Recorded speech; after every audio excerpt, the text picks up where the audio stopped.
Otro escritor amigo, interesado en la brujería, es Sergio Fritz, seguro que iluminará mi camino con su oscuridad.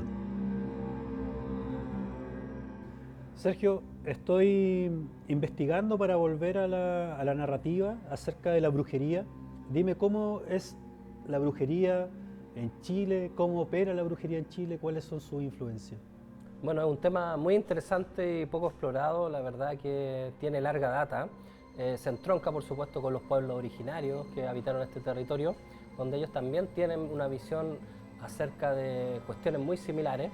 Y cuando llegan los españoles se fusiona un poco estas dos cosmovisiones, por un lado la cosmovisión indígena ancestral con la que traen los españoles, y se genera en el fondo una propia brujería y magia chilena, que realmente es algo que existe y tiene varios siglos ya.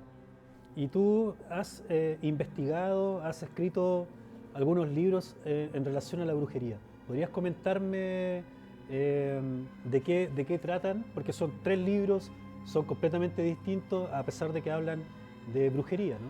Claro, mi intención siempre ha sido como dar a conocer un poco lo que dice relación con estas visiones desde la magia en nuestro país. Y bueno, por ejemplo, Magia Austral es un texto donde yo intento hablar acerca de las cosmovisiones paganas del sur, es decir, como las miradas que tenía la gente de los pueblos ancestrales, pero también ya el chileno criollo, la visión del campesino, de la campesina, por ejemplo, en torno al conocimiento mágico, cómo se va dando eso.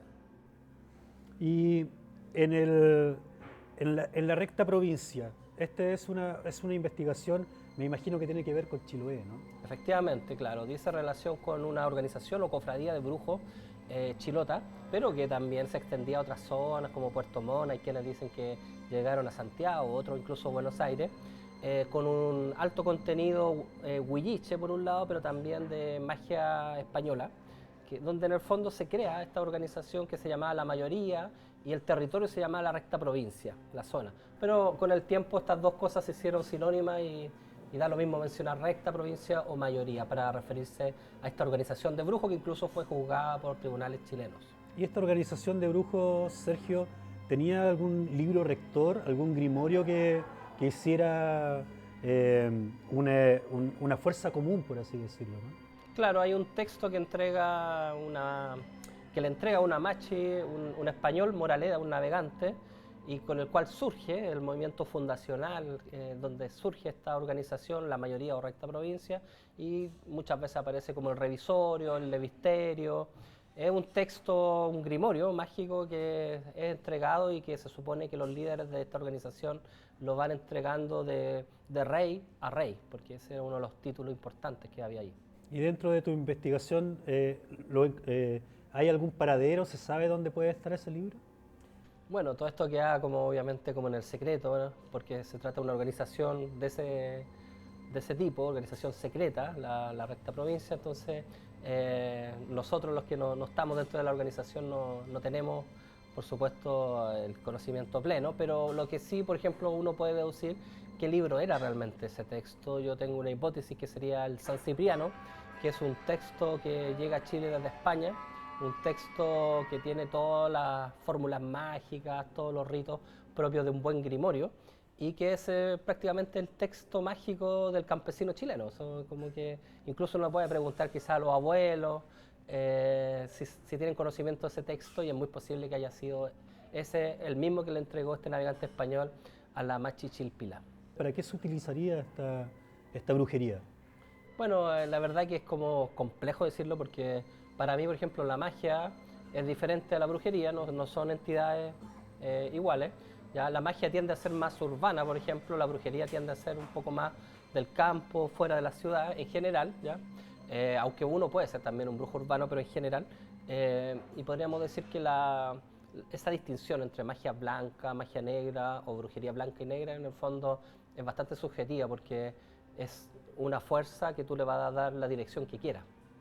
Entonces muchos, claro, la pueden emplear, por ejemplo, una mache o un machi, porque puede ser varón también, ellos tienden, por ejemplo, a restablecer la armonía en el cosmos, según la cosmovisión mapuche, a diferencia, por ejemplo, un calcu, que es una entidad que tiende como al desorden, al caos, a generar enfermedades, generar males, lo que le llamamos males.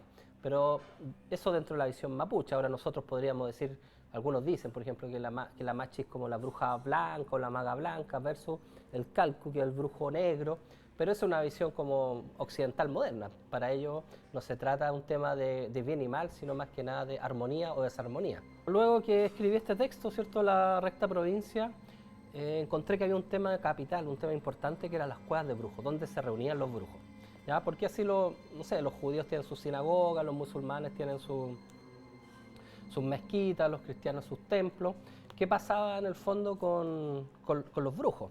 Y acá en Chile, especialmente, en el norte de Argentina y otros lugares, se reunían en cuevas. Y estas cuevas de brujos eran llamadas salamancas. Ahora, ¿por qué eran llamadas salamancas? Esto es bastante interesante porque cuando llegan estos españoles a conquistarnos, en el fondo perciben que los pueblos originarios, por ejemplo, o pueblos indígenas se reunían muchas veces en cuevas a celebrar ciertos ritos, sentían una música, veían unos fuegos, algo ocurría en esas cuevas. Y ellos dijeron, esto nos recuerda a algo, nos recuerda a Salamanca, una ciudad española muy antigua, donde está una de las primeras universidades incluso, y donde había cuevas de brujerías. Entonces cuando llegan a Chile los españoles ven algo semejante, que hacían esta vez en los Renu o Renir, en las cuevas del sur, por ejemplo, los mapuches, por ejemplo. Entonces dicen, es lo mismo que pasa en España. Y de ahí viene el nombre Salamancas para referirse a las cuevas de brujos. Hay muchas cuevas que son los lugares en el fondo donde se reunían estos brujos para hacer el aquelarre o el sabbat en terminología más de brujería occidental. ¿Y estas cuevas le dan algún tipo de renombre a los pueblos que las albergan? Nómbranos un poco algunas cuevas que se encuentren en algún pueblo, ¿no? Como para tener esa referencia geográfica también. Claro, una de las cosas que más me llamó la atención es que hay una cartografía nacional de estos centros donde se reúnen estos brujos, y que también hay relación con la etimología local. Entonces, por ejemplo, bueno, ya vimos Salamanca, excepto en la cuarta región, que nos recuerda a la Salamanca española, aunque se menciona muchas veces que tiene un origen por que la fundadora de Salamanca tenía ese apellido, pero la verdad que calza mucho con esta cueva que estaría en la Raja de Maquegua.